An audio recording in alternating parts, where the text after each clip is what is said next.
All right, welcome to this week's In the Zone podcast. I am joined by Metta World Peace, man. It is great to have you It's here. an honor to be here. How's everything going? Everything's great, man. We in the zone now. That's right. That's right. Y'all got a rare off day, huh? Yeah, actually, with Coach Walton, he gives you that your body rest. Okay. If you're like messing around and not playing the game so hard, he'll make sure we get to practice. But we've been working really hard, so he gave us a day off. Okay. Yeah. Well, tell us. I mean, we got a lot of Lakers fans watching the Yeah. podcast. Is the future bright for the Lakers in your opinion? The future's bright. Brandon Ingram he's coming along really well. Okay. He got better throughout the season. From last year, Russell improved. Less turnovers. He still turning the ball over a little bit. Yeah. But it's much less than last year. His body's gotten a little bit better, and he's such a big-time player. And Julius gotten better this season. Okay. Throughout the season. Okay. So now the last month he's been hitting like a 3 a game. Yeah. And that's going to take the Lakers to the next level. And then they have the other young talent. These guys are a little bit older, but Jordan and Larry, now they're 20. Yeah. They're 24, 25, but they still approaching their prime. Okay. So Who's going of the young players? If you had to pick one, who's going to be the star? Or I had do to you pick see one? stars? Yeah, absolutely. Like not just good players, but like perennial all stars on that roster? Well, I think that with time, if this group can stay together, you'll see a Golden State situation. Really? Because you'll see Brandon Ingram start to take over games where there's nothing anybody can do. Okay. Similar to what Stephen Curry's doing. Okay. Right? You'll see guys have no chance. Then D'Angelo Russell, you can't make mistakes against him. Similar to like Klay Thompson. He's a different player, but you cannot make a mistake against a 4-year D'Angelo Russell. Right now he's in his second year. Yeah. Right? And then Julius Randle with the improvement. Look at Draymond Green pushing the ball. Yeah. Julius had triple-doubles this year. He had 8 assists, and he's still raw.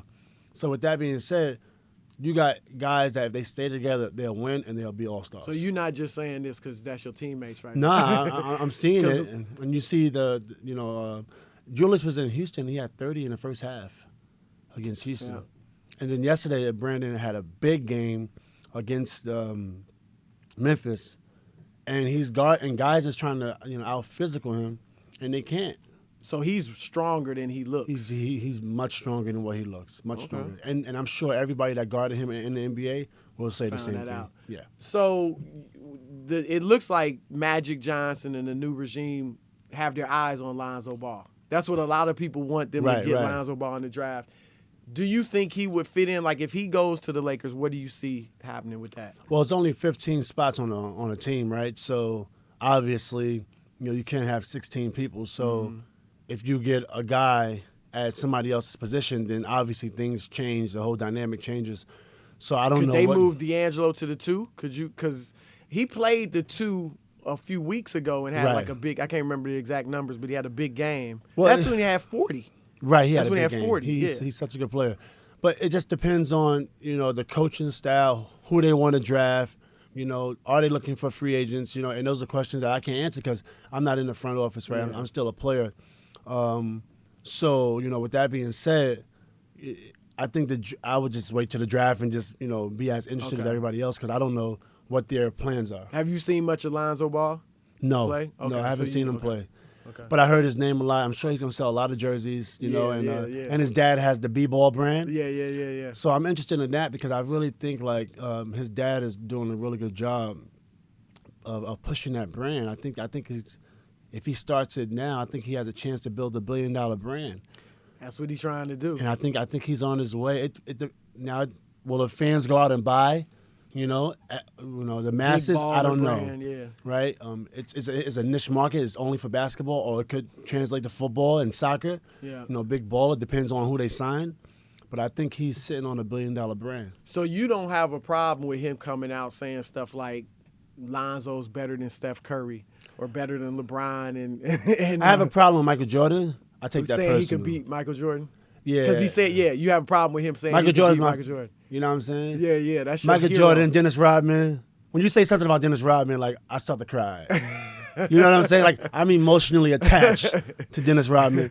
And not as much attached to Michael Jordan, but I'm attached to Michael Jordan also. So when you start mentioning Michael Jordan's name, my childhood hero, I have a problem with that. I do like that he gives his son confidence. Okay. I think that's big from a father. I didn't like that he said, at least, something like, my sons has, at least they have a father in their life. Not everyone is as fortunate to have a father in their life. Yeah. You know what I'm saying? And people got to watch what they say sometimes. Because I look at my boy Thomas Robinson. He grew up without a father. He's not fortunate enough to have a father in his life. And he grew up, under the circumstances of being, in environments that's not healthy for children. Yeah. So not everyone is as fortunate as the Ball brothers, to have a father in their life that's supportive. And I think Coach Carl said something about that also, right? George Carl. And I think these guys just making mistakes. They're out of touch. They might not mean it negatively, but it comes off. It comes off bad because a lot of these kids need fathers and they don't have them. So he needs to chill out on that. But everything else, I really enjoy what he's doing. He's fun. And I think he might have a chance to be a commentator or something. Well, they talking about a reality show. He needs it. He needs it.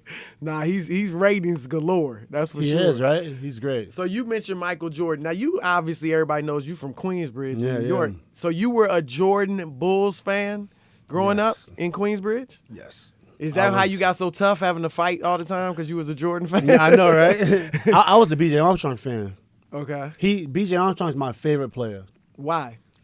And because, I don't know, I just was attached to him. From Chicago or all the way back to Iowa? Chicago. Okay. Only Chicago. I never watched college basketball, and so he was my favorite player. And then obviously Michael Jordan, just with the superstar status. I was really interested in Michael Jordan because his defense. Okay. When I was young, I didn't really know much about basketball, but I knew that Michael Jordan was tough. He would always guard the best players. I remember one time he had a bunch of games where he was guarding like Steve Smith and he was guarding Glenn Robinson or Glenn Rice, and he was taking these guys out their game and then giving them 30 on the other side. So I was like, wow, I want to be like that. So you like the defense? The defense, Michael Jordan's defense. Okay. Not so much his offense. I always looked at his defense. I learned a lot on how he used to say when you slide, you want to get your back foot ready to move. So I never paid attention to his offense. I wish I would have, but his defense was what really got me. So were you a Knicks fan or a Bulls fan? I was a Bulls fan. Okay. But when the Knicks played the Bulls, I did want to see the Knicks beat the Bulls. Okay. Even though I wasn't a Knicks fan. I mean, I didn't choose the Knicks over the Bulls. Yeah. But New York is in my blood. You know what I'm saying? Like, if New York is definitely 100% in my blood. Absolutely. So you also mentioned Dennis Rodman. Yeah. So what's the affinity you see to Dennis Rodman? I love Dennis. I love his story. He grew up without parents.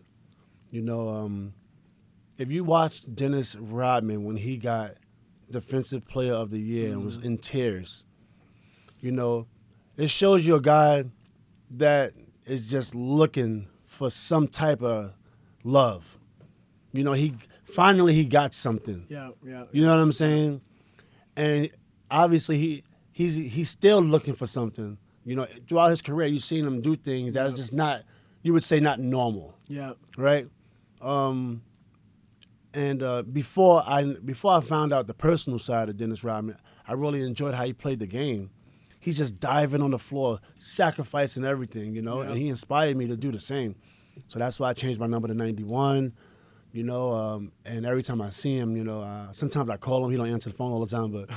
I was going to ask, so y'all have a personal relationship, you friends? It's not too personal because he don't answer the phone all the time. But, he's my favorite player.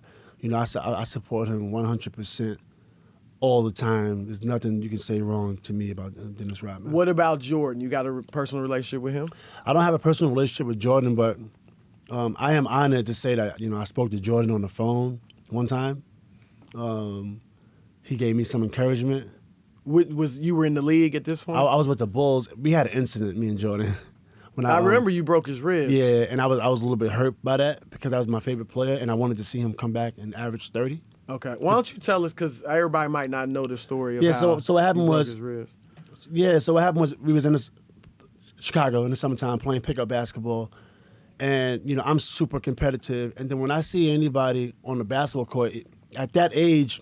Because this was right before when he was coming back to the Wizards. This was when he was coming back to the Wizards, okay, and he averaged 25 that year. Yeah. while taking off 3 months from a rib injury, he would average 35. He would average 35. He was so good. So, at that age when I played basketball, when I sense that somebody's better than me, I start to have a little fear. Okay. Right? And I go into my street mode. So every time I'm on the court, I'm in the streets every single time. Yeah. Because I've been in incidences where we had to, sometimes bring guns to the game. Because you go to playing what, in the playgrounds? In playgrounds. Wow. Yeah, so because you just never know, like, if you want to get better, you got to go play basketball. And wherever the game was, that's where we was going. And sometimes we have to go in these hostile in neighborhoods.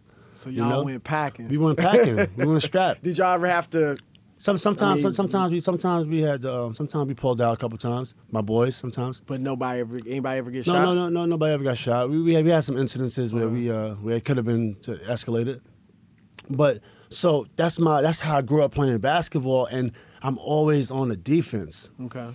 So when I got a chance to play against Michael, immediately I'm like, I don't give a rat's ass. I'm going in. So you weren't intimidated that this is my hero, I'm going against Jordan? It wasn't that I wasn't intimidated, but on the court, it's survival. Okay. You know what I mean? So we was going hard. And Michael Jordan's crazy.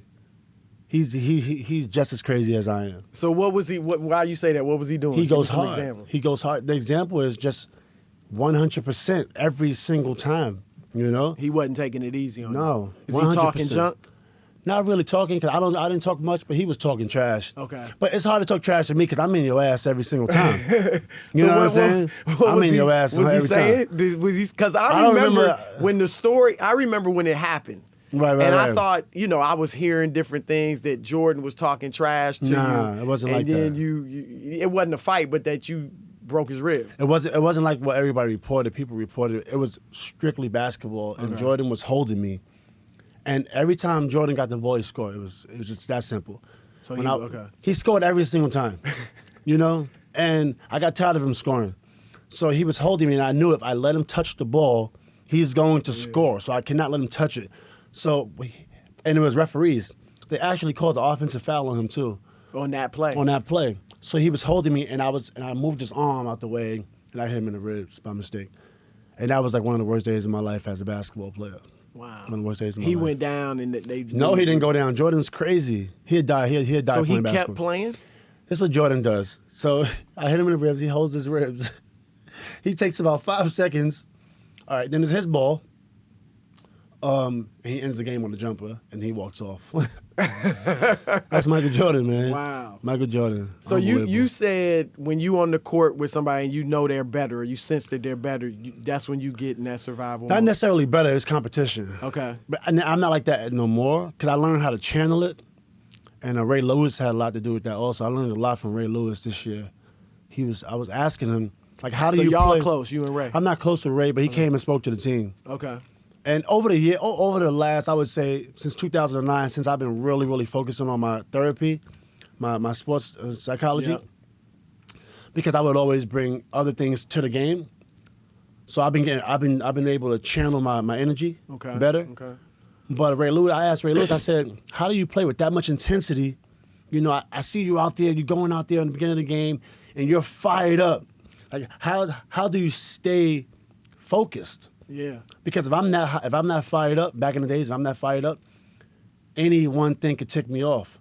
Because you have no control emotionally. Mm-hmm. You know what I'm saying? Yep. Even though you could be as happy, you could be happy and excited and it looks positive, but you still have no control of that emotion. So even if you were happy and excited, something could trigger you to do something negative. Right. Like maybe somebody might push you, your elbow, your ref make a bad call, boom, ejected. Yeah. Right, because you have no control emotionally, you're not stable. Okay. But some people could play at those high levels. And and I was asking Ray, how do you do that? And he answered that for me. I'm 37, and I learned something from him. What was his answer? He said, just always put your team first. He said, if you're gonna do anything that you can let down your team, that's not being a good teammate. So he said, anytime I would get in some trouble, on the field, and I can potentially, hurt my team, I would never do that. I always choose my team. And I'm like, wow. So this year I got better, even later, so now I'm able to, play harder, and excited and give 100% and still take it personal. but without taking it to the next level. Was there a part of you when you started your therapy that felt, man, the way I've been doing it has gotten me to this point, has gotten me to the NBA and made me a great player? You know what I'm saying? Were you hesitant to give that up? No, I was. But now I'm like, okay, the way I've been doing it, I just have to put it into the game. And Kobe does it very well. And Tim Duncan, and I admire those, and Kawhi Leonard. Yeah. I envy Kawhi Leonard because I want to be just like him. Like, if you watch Kawhi Leonard, we similar players at the age. I agree. His game is similar to yours. Similar at the same age, and I'm just amazed on how he's able to be so locked in and play both ends and be so calm. And I wish I could have been like that. Yeah. You know what I'm saying? For a long period of time in my career. Now, it's a different point in my time, and I'm able to teach that to other kids. But I love the job that he's doing. Emotionally, he's so balanced and so stable. It's interesting you bring that up because you know this as well as anybody. The year you got the brawl, the Malice at the Palace and all that. My MVP, I was going to say, you were, I mean, it was only 7 games into the season, but you were balling. I was taking You home. were definitely, in the early MVP talk. So I finished 6th the year before that, MVP voting. 6 and and that was averaging All-Star 18. that year. Yeah, and at this 18 year I was, points and 6. You know what I mean? I was going home. So MVP you felt year. you were winning it. Absolutely, because I was averaging 18 that year. I would finish 6th in voting.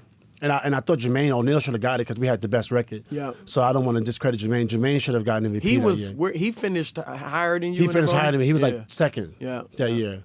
And Jermaine should have got MVP. They took it from him. They gave it to Garnett. Who won it that year? Garnett. I love Garnett. He's a good guy, but we had the best record. Every time somebody gets MVP, it's always the person with the best record. And we had we made so much strides, and they didn't give it to Jermaine. They really snubbed Jermaine. But then the next year I was cooking, and I was still the best defender in the league. Yeah. So that was my goal, and then it just went crazy after that. Do you look back? I'm with you because I was like, man, Ron, he might have been MVP that year. At that time it was Ron. Might have been MVP that year. Who knows what y'all would have done as far as the playoffs and all that.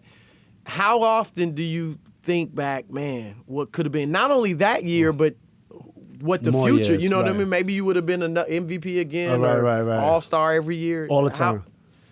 All the time I think about it because when you have a stable player, the league gets behind you, your team gets behind you, and that's what was happening. I had 3 commercials with the NBA, TNT and ESPN. Larry Bird was bringing me endorsement deals. Larry Bird was supporting me, Sports Illustrated together. Yeah. And my coach was really behind me. Rick Carlisle, one of the main reasons I got Defensive Player of the Year. He pushed for it. Yeah. And and then I was an All-Star, so that was going to happen more. That was going to happen more times. Yeah. Should have been a starter, but I wasn't. But and then when you go on, that's what I tell my players all the time. I call them my players because I'm the vet. Yeah. I say, listen, you need to stick with a team. You don't want to be moving because right now you're building your legacy. And I know right now there's a lot of young guys and they can have egos and stuff, and everybody want to be the man. It's not about that. I can tell them all the time, weather the storm of the ego. That's the biggest storm. Once you get past that, you're going to be Golden State. Yeah. You're going to be Golden State, and then y'all going to grow together, and everybody's going to eat. And that's something that, nobody was able to tell me. They tried, but I wasn't listening at that age. Yeah. Yeah. You look like you might have been on a Hall of Fame trajectory. I think I would have. I think I would have if I would have been able to have been a stable basketball player. Yeah.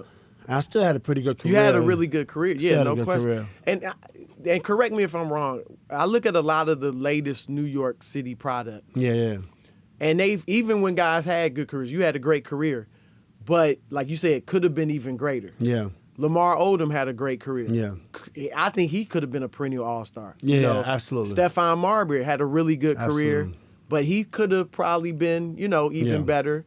Lance Stevenson has had his moments, but I see a lot of him the other day actually. So I'm seeing a lot of the New York guys, their own things they dealing with that kind of keep them from reaching their potential. Is that fair to say, and why do you think that is, if that's the case? I think New York should have its own league, tell you the truth. It needs its own professional league because there's so many great basketball players that you can't see. And the problem is, in New York, when you're hot at 8 years old, you got the whole city talking about you. The whole city knows you. You know, at 10 and 11, and now it's more global now, but in New York it's different. The media is different. You're on the front of Daily News, you know, in high school. So in high school, you getting all types of publicity. Everything. But I was able to keep focused, but not everybody can do that. There's so many great players that they get on the Daily News and they're just like, oh, wow, I made it, and you didn't do nothing yet. Yeah. You know, so we had our fair share of great players. We had Kareem Abdul-Jabbar. Yeah. I'm talking more recent guys. But recently, it hasn't been as good. A lot of it, too, is because they took a lot of the programs away. I had PAL, you know, when I was a kid. I had CYO. I had the New York City Housing League. Yeah. You know, I had so many different outlets, and it's not the same no more, you know, for the kids. And then a couple of years ago, they took the music out of the parks because they're moving in people from overseas. They're doing the gentrification, and these people are, you know, these new residents are telling us how to act in our neighborhoods. So when you say the music out of the park, like you can't bring boombox, I know during the boomboxes game are old, but you can't play the music. They was telling us that. Really? Officers will come, shut you down, and maybe you even get arrested if you don't really cooperate. And so, you know, the music is a big part of our culture and basketball. Yeah. It brings the people there and the excitement. Yep. So they took that part of the culture out, which was, it goes to show you, and I tell these people all the time, you know, you're from the hood, you say you run your block, you paying rent. It's not your block. That's you right. know, it's not your block. Look what they did. They took the music and they shut down the basketball tournaments, and then they telling you you can't be outside past 9 o'clock. I used to play basketball at 2 in the morning, shooting bricks, and then people, you know, come opening their window. They see it's me though. I'm out there grinding, so now I gotta hope that the shot goes straight in because it's 3 in the morning. It makes noise. Yeah. It makes a lot of noise. That backboard wake everybody up, you know. And they came and shut that down, and people was not able to play basketball.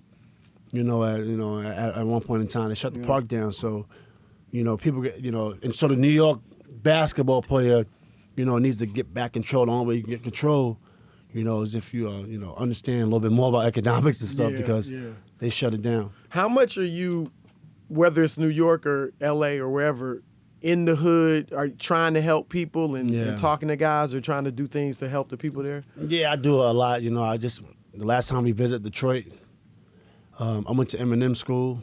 Really? Okay. Yeah, did something there.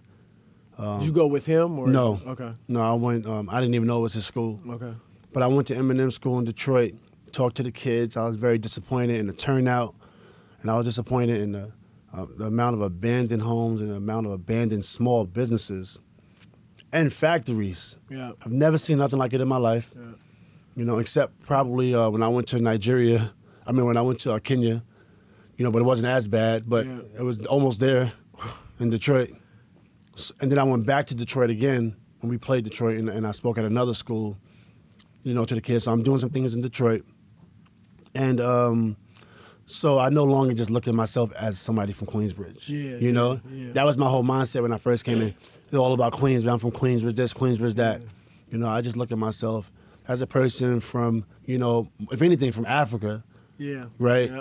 But I like to give back to all, you know, demographics, not just Queensbridge anymore like I used to. Yeah. So I do try to do things in L.A. I try to always keep it real, you know, because, you know, if I ever fake it, then I can't relate to a kid from the hood, you know. Yeah, and these young kids, they're wild and reckless now, you know. And so sometimes you wilder than y'all? These young kids now, I don't know. Maybe that's how we was when we was growing up. Yeah. That's what they were saying about your generation. Right? And I'm saying about this generation. Yeah. You know, so I always like to be able to relate, you know. That's why I try not to censor myself, and I try to always try to be as real as possible. Is that part of the therapy you've gone through? Is that what they tell you? Don't censor yourself for the most part? Just say what's on your mind and stuff like that? No, the therapy that I've gone through, it wasn't really focused on that. It was more focused on balance. Okay. You know, trying to be balanced. And part of that balance is, you know, not being somebody else. Okay. Being who you are, you know. It's very important to be who you are because you see a lot of, even somebody who could be, you know, somebody that can have different views, and they trying to be someone else. They committing suicide and stuff. Being somebody else, could it can impact your life. Did you feel like you were trying to do that? A lot of times I was. Okay. Even when I first, made it, or when I publicly, I thought I had to present an image. Then I was like, at one point I said I want to be like Tiger Woods or Tim Duncan, right? So when was that during your career? During my career, before when I first made it, people say you need to wear suits and stuff. So I'm like, oh, okay, I'm gonna change it up a little bit. Okay. And then I'm like, after a while, I'm like, there's so much fake stuff around me. I'm like, I gotta keep it street. So then I got back into my hood mode. Okay. When you get back to your hood mode, you go back to the blocks, and now you're on that Hennessy, and you're doing everything you did on the block. Yeah. Right. But then you get older, you're like, okay, I gotta change my image again. So now I'm back on my Tiger Woods, my Tim Duncan, and it's like it's too confusing, and I'm like, just be you. Yeah. Right. Yeah. Just be you. Like what was your favorite thing to do as a child before you was exposed to everything? You know what I'm saying? Yeah. And that's the best way I could put it, or best advice I can give to somebody and to myself. So did you, coming up, you had a lot of anger? Yeah. So where'd that anger come from? Yeah, I know, right? That's a good question. Where'd it come from? I think it came from maybe like a lot of disappointment. Definitely from my father and my mom broke up. Okay. How old were you when they? 13. Okay. That had a lot to do with it. I mean, that hurt me for a long time. And I would say a lot of it also was a survival. A little bit of bullying as a child, You bullied or got bullied? Probably got bullied sometimes, And then it's like, I always told myself, never again will I let somebody, bully me. Never will I let somebody press me. And then, often you find yourself in situations where you might run across some hard gangster dude who might try to press you. Then you got to press him. Now you're in a confrontation. Yeah. And you got to show them that, listen, this is not that easy. You know what I'm saying? And when you walk around with that mentality, it's kind of stressful because all you want to do is have fun. All day you on guard. All day. Not no more. Yeah, but growing up. Yeah, I was always on guard. How much did you fight growing up in Queensbridge? I didn't fight a lot. I had a couple fights, but not a lot. Okay. Not a lot. I was always on the court. We was playing tag as a kid. A lot of tag, manhunt. Catch one, catch all. Playing basketball, playing baseball. Okay. And then, even though it was the drug era was crazy back then. Yeah, because we was in prime real estate neighborhood, and Queens was right next to 59th Street Bridge. Yeah. So all the dealers was coming into our neighborhood. Okay. Back in the days trying to, make sales in our neighborhood. So then you had you had the dealers already in our neighborhood that's trying to secure our neighborhood. Yeah. So now most of the wars came from, getting other people outside get out of our neighborhood that's not from our neighborhood. Okay. Then a lot of snitching going on and stuff. So that was like that's the era we grew up under, and now, they got a better hold on it now. It was unfortunate because so many people, lost so much at that time and still stuck in the neighborhood. Mm-hmm. Know nothing about economics, still have that street mentality, nothing about family values, the importance on having a stable family, so, and they'll never be able to get that time back. Never be able to get that time back. So that's what motivates me now, to this day. So you do a lot of life coaching with players today. Yeah. Do you actually have clients, like guys that you meet with regularly? I do have guys. I can't really say I'm a life coach or a therapist, but I do have people that I help out in the league. Yeah. A lot of guys they feel like, I felt the same way you felt as a younger player and all that stuff. Absolutely. I do have guys I reach out to just make sure they're straight. I was reached out to by a couple people. Not many, but Reggie Miller was like, okay. He was the main one. To mentor you, tried to mentor you. He was one of the guys that when nobody else would come close to me, Reggie would come close to me. Okay. Jermaine O'Neal. Were dudes scared of you? They would just didn't know what I was going to do. You know what I'm saying? Nobody knew what I would do. You know, if I was ready to fight, if I wanted to talk to you, or if you say the wrong thing to me, I'll take it personal. Even with teammates, you might go off. Did you get in many fights? I didn't get it. In practice, I did. Okay. Not like out of practice, but in practice. And you know what? And we all got in fights in practice. So is it a lot of fighting in the NBA in practice? Not now, but back then. Yeah. Just because it was you, or just in general? Oh no, in general we had like Indiana team we had a lot of nice fights. The real good team, 61 win team. Yeah. So what? Give me. I don't know how much you can talk about, but like knockdown, drag out fights. Guys threw punches before. You know, it was some good fight. It wasn't a lot, but it was very physical. Our practices was harder than the games, definitely. I've never experienced practices like the Indiana practices. Maybe the Laker practices was tough. When y'all were on the championship teams. Yeah, because that team was crazy too. Okay. That Kobe, myself, Sasha, Luke, Lamar, DJ Benga, Josh Powell, like Bynum. We were insane. Everybody was crazy. And then the Indiana team, you know, Jamal Tinsley, Jermaine O'Neal, Al Harrington, Steve Jackson. Me and Steve Jackson in practice is not fighting. It wasn't like fighting, but it wasn't pretty, right? It wasn't pretty. I always think, because a lot of times if people hear that, let's say hypothetically, Ryan and Steve, if a story broke, they got in a fight or they got in an argument in practice, a lot of people look at that as always a bad thing. Like they'll never be able to play together again. But it's not, most of the time it's not that, right? It's like not you that. Still cool and it don't affect the chemistry of the team or anything? Like nowadays guys are afraid of the confrontation, but now lately in our practices it's been really good with the Lakers.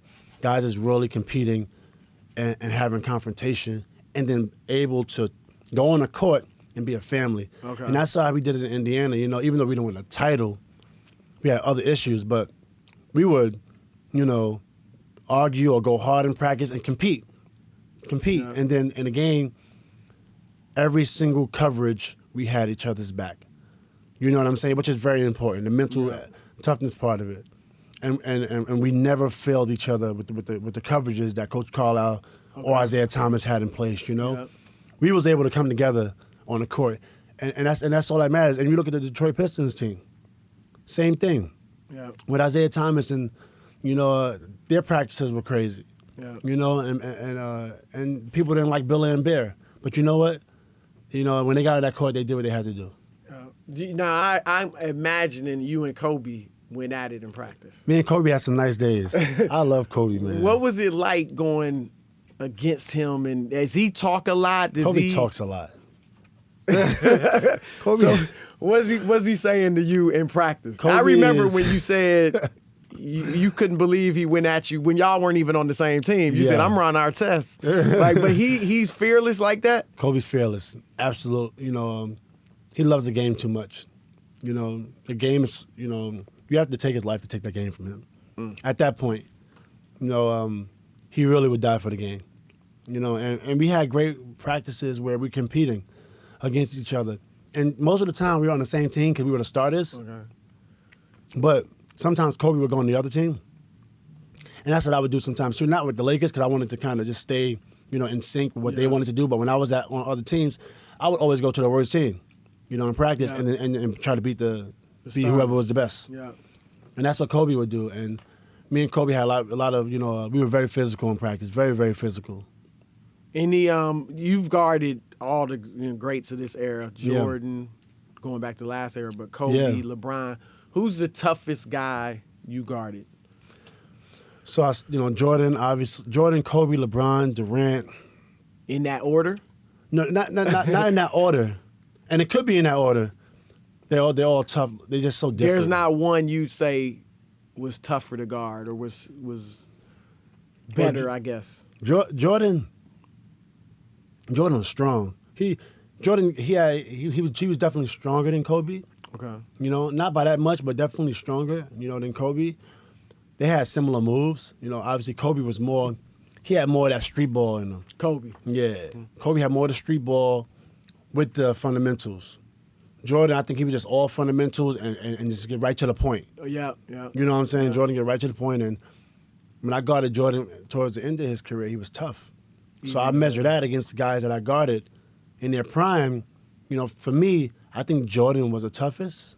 Okay. As an older player, even as an older player, he was tougher as an older player than some of these guys. Wow. You know, as in their prime. Kobe was just amazing. It was, you know, I wasn't successful enough against Kobe. And then I would say LeBron. I had some good nights against LeBron defensively.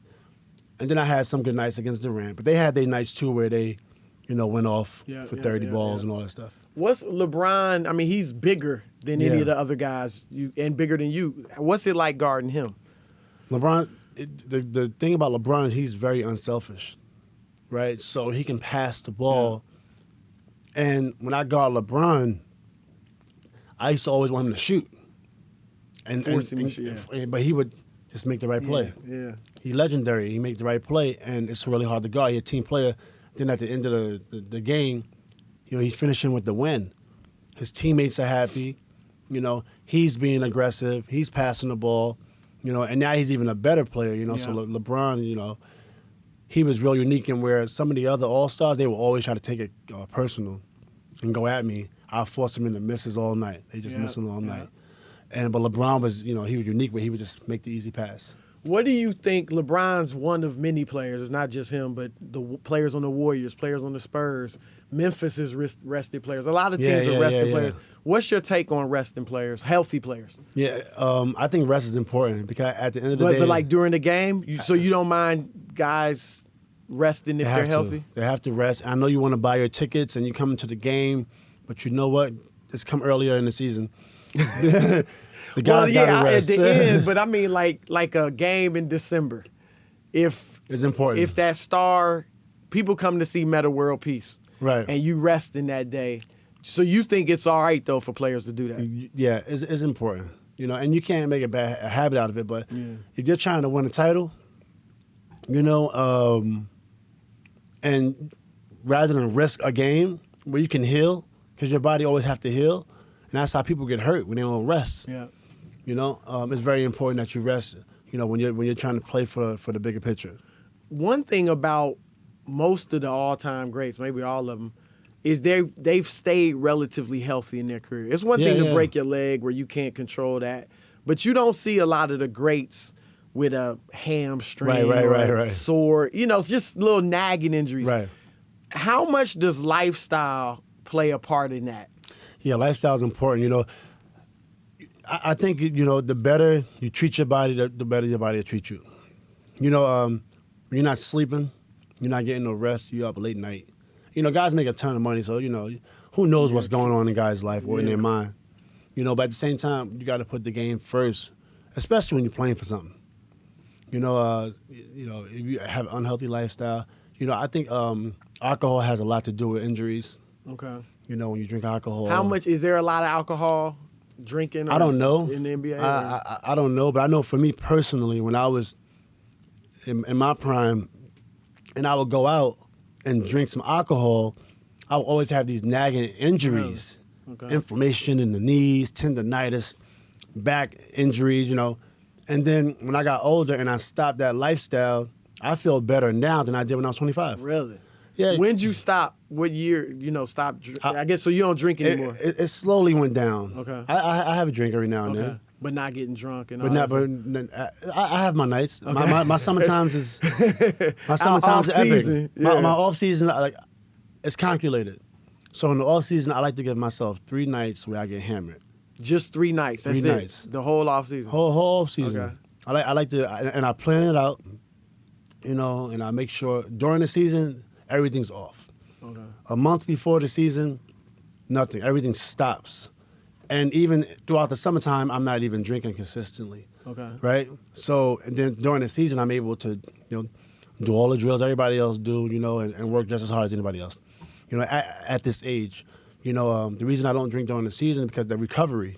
I can't recover fast enough. Okay. You know, if I'm drinking and I have a practice and I want to be effective in practice. Mm-hmm. You know, So, the alcohol, it doesn't give your body a chance to recover, So What even in is- the summertime, if you're trying to get better and you're out partying all summer, you're not going to get that much better, because your body, you can't push your body to the limit, So that's why, I calculate, my nights out, in the summertime. So what's one of those 3 nights look like? Like what's Yeah. the Oh, yeah, yeah. You go to Vegas, you go, like what does it look like? Well, definitely is Uber everywhere. Okay. Smart. Or Lyft. Actually, I like, maybe Lyft. But, cabs, no driving. So you make enough money where you can get a driver. You know what I'm saying? Yeah. You make enough money where you can get a driver. And then, no, not really with a crew all the time. Sometimes it'll be a couple of us. Okay. And I like to have one night where I just can't remember anything. You gotta have them nights, And then the cool thing is, back in the days, I had not a problem, but it was a consistent partying lifestyle. Well, there was a story when you were in Chicago that you were drinking before games. Remember that? Or lock in the halftime. I don't know if it was true, but you remember that story was out there. It was a little too much alcohol as a youngster. Okay. A little too much, and it was just consistent. Off season, you're working out hard, you training, but then you go out that night, you have a little drink, you have another little drink. Then during the season, you go out when you land, you have another drink, And okay, how are you gonna maximize your potential with that lifestyle? You can't. Yeah. You can't. And you might be talented enough where you can score 30, but then your career's gonna go boom. It's gonna shoot down all of a sudden, and that's why I'm not declining like that fast. Yeah. It's a slow decline. It's a decline, but it's very slow. The great players don't live wild lifestyles I can't say like that. I don't Okay, know. you don't know. I don't know if they do or they don't. And some people are just that good and that talented. At the end of the day, if you have a talent, it don't matter what you do. Yeah. Right. Some people are just talented where they can drink and have 40 the next night. Yeah. But for your body, for your health, after you retire, when you stop playing the game and you're drinking, your metabolism is going to slow down. The alcohol is going to slow your metabolism down, while your age is going to slow your metabolism down. So now, your body's not even healing. Now you're not even looking healthy, right? And you have life after basketball too, and that's what motivates me. Yeah. To live a healthy lifestyle because, I want to go to the beach, after this and look good. I want to get up in the morning with my kids. Yeah. I want to go jogging and ride my bike. Yeah. And that's what motivates me. What is it like when you come into the NBA? All of a sudden, you rich, you a millionaire, and the world is at your fingertips. Right. How? I don't know. Tempting is, but it's got to be tough for a young kid. Everything's tempting. People lose their families. I lost my family in NBA. I got here and, like I tell people, and I was with my wife, my first wife, she's the first person I've ever been with. When I got exposed to She from Queensbridge? From the hood. Okay. And when I got exposed to different things, right?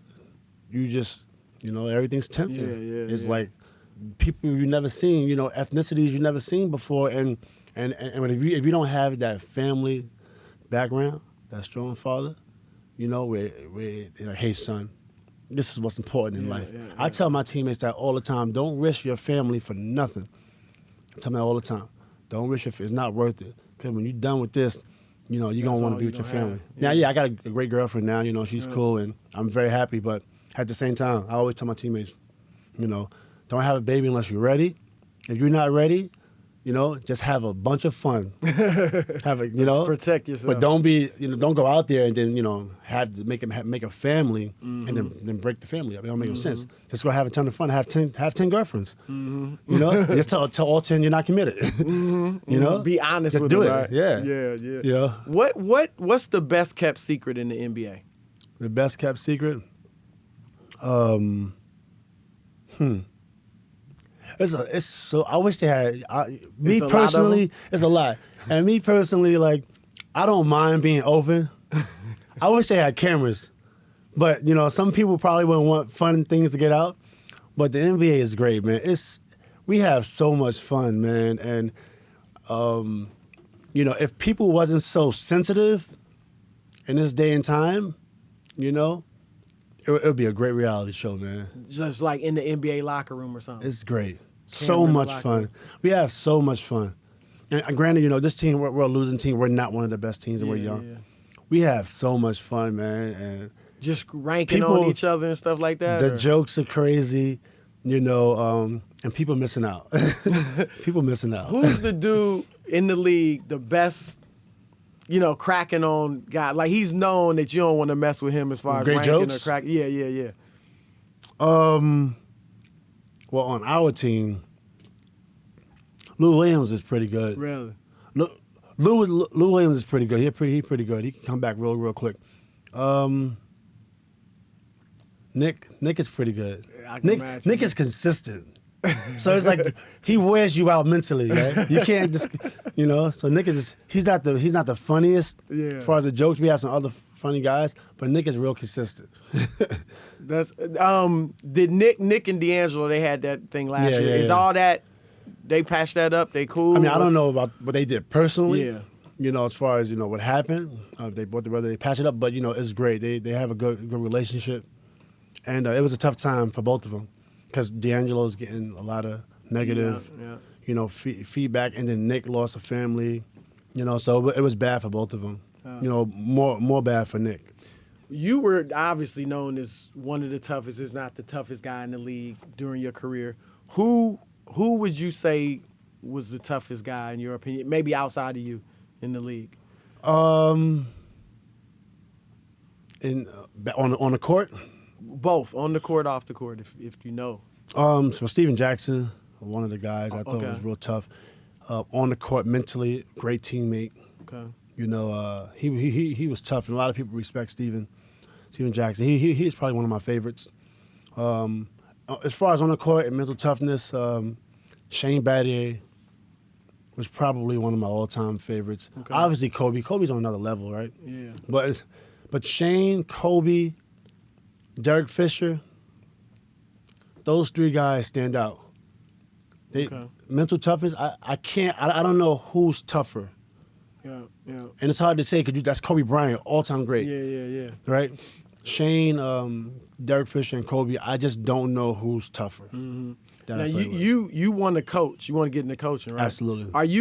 Have you decided, are you retiring after this year? No, I want to. Well, I'm at 18 years. They took the 1 year for the brawl. Yeah. So they took that whole year? They took that year. Yeah, and then the 1 year I went overseas, that wasn't my fault. I was better than the majority of small forwards. Mm. So for me, I'm going to count that. I just couldn't make a team. There's no way there's 10 small forwards better than me, even right now. So I want to do 2 more years. That'll give me. You think it'll be with the Lakers, or that'll be 20 years professional? I hope so. But I don't know. Whatever's best for the Lakers, I'm for. And who knows what the Lakers are going to do. But preferably, with the Lakers. And then after that, maybe get into the coaching? Right after that, I want to get into coaching. Head coach, is that your dream? My dream is to be a head coach in the NBA. It's fun. It's fun. I really enjoy it. Definitely one day I would like to be a head coach. I know you have a lot of interest in things you like to talk about outside of sports. So what are some of those things? Yeah, I'm really interested in the politics, the economics, really talking about economics, things I didn't learn, things I can give back, to kids, things I can give back to families. I'm really interested in families because I grew up in a broken family. And just because you don't grow up in poverty, it doesn't mean that having a broken family is just not as tough. Yeah. Because you see a lot of people with broken families in these psychiatric wards, and they just can't recover. So I'm really interested in that, and a lot of social issues and a lot of groups. I like to talk about the gay community a lot. Just the conversations that's happening. Okay. I like to talk about the race issues a lot. On both sides, on black side, white side, Asian side. There's a lot of racism out there, in these different countries.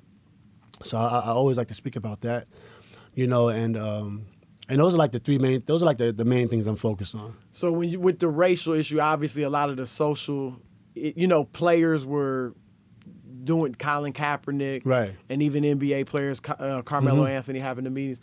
What was your take on athletes and the social issues, particularly when it comes to race and stuff like that? Yeah, well, I think For one, the athletes were right. The athletes got it right. Mm-hmm. It's been going on for a long time. On average, you look at the NBA fan, and as a kid, black kid from the hood who's experienced racism, once I go into the NBA at 19 years old and see all these white people in the stands, like, I feel a certain way. So how'd you feel? Right? What was that like? At a young kid, I'm like, wow, so many white people. I've never seen so many white people in my life. Right? I grew up in a black neighborhood with Dominicans, Puerto Ricans, and blacks. Yeah. And then all white people got a bad rep. So it's like me. It's like me got a bad rep. Yeah. In my mind, they have a bad rep. Okay. Until you meet people. When I was younger, I wasn't as comfortable around gays. Because in my mind they had a bad rep. In my neighborhood. And as you learn about different people, and you become friends with different people in different groups, and you're able to speak more educatedly, more intelligently on things. And you don't give everybody a label. Mm-hmm. That's why I hate labels. When people gave me labels, I don't like to give other people labels. And so like I said, the athletes got it right. But I hate when people say all people's racist or all people's this, all people's that. It's just not true. Yeah. But are some people? Yeah, some people are. I would have to go now. MVP. That's a big discussion right now. Westbrook, no question. And I feel bad for Harden. Yeah. I feel bad for Harden. He's playing great. I'm the same way. But Westbrook, when you do what Oscar Robertson did, you're agree. Special. I agree. Did you ever think you'd see somebody average a triple-double? No, I never thought I'd see it. And Westbrook, if he does this, you have to move him up on the all-time great list. Move him up somewhere. Yeah. Where? I don't know where you want to move him, but just put him up right now. Yeah, triple-double. Because that's amazing. Yeah. But Oscar got a ring. Yeah. Right? Yeah, so he got Westbrook, one ring. He needs to win a ring. His next phase in his life that goes to win a ring by any means necessary. What was your feeling on KD going to the Warriors? A lot of people had their opinions. Some people thought it was a chump move. Right. What was your take? I think one, he probably didn't want to be in Oklahoma. I think two, is what he wanted. A lot of the owners sometimes, they traded Michael Jordan. They didn't renew Michael Jordan's contract. They got to understand. He retired, but he wanted certain things, and that's Michael Jordan. So sometimes the owners, they'll do what they want to do, or the general managers. Mm-hmm. They'll trade people that don't even know they're going to be traded. Yep. You find out on ESPN. People find out when they at shoot around, they'll find out, hey, you're traded. You find out on a plane, you're traded, right?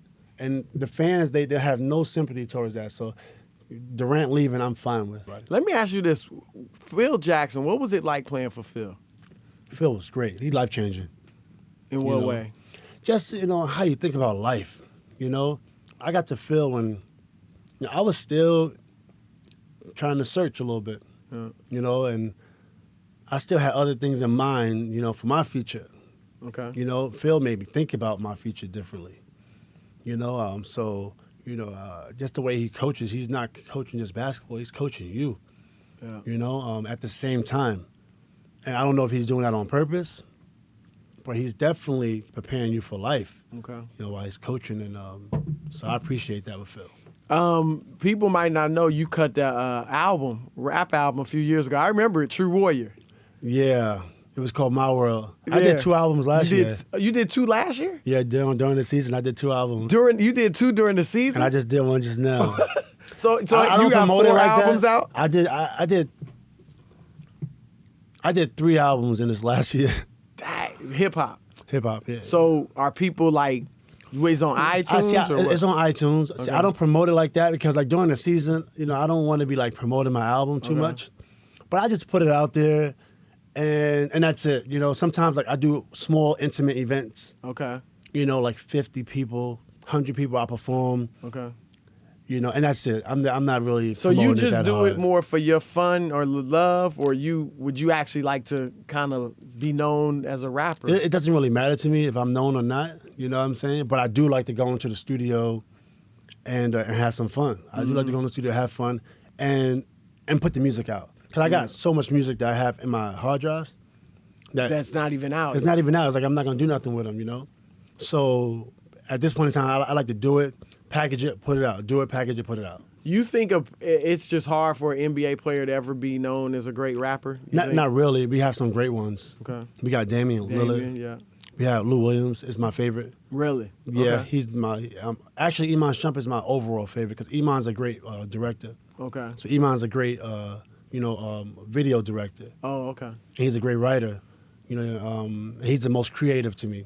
I don't think there's anyone more creative than Iman. I think Iman could be a star if he really wanted to. Really? I think It seems like people won't accept the NBA player though as a great rapper. No, they will. You know? The problem is we're on tour on our basketball season.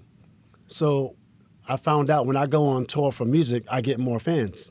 Really? We just don't have the luxury of going on tour. Yeah. Now we could go into a city, say New York versus Miami. We get in Miami. We could do a show, but now you're up. Then the media's talking, right? Yeah. And it's just not good for the team. At the end of the day, it's not good for your rest. You're there to play basketball.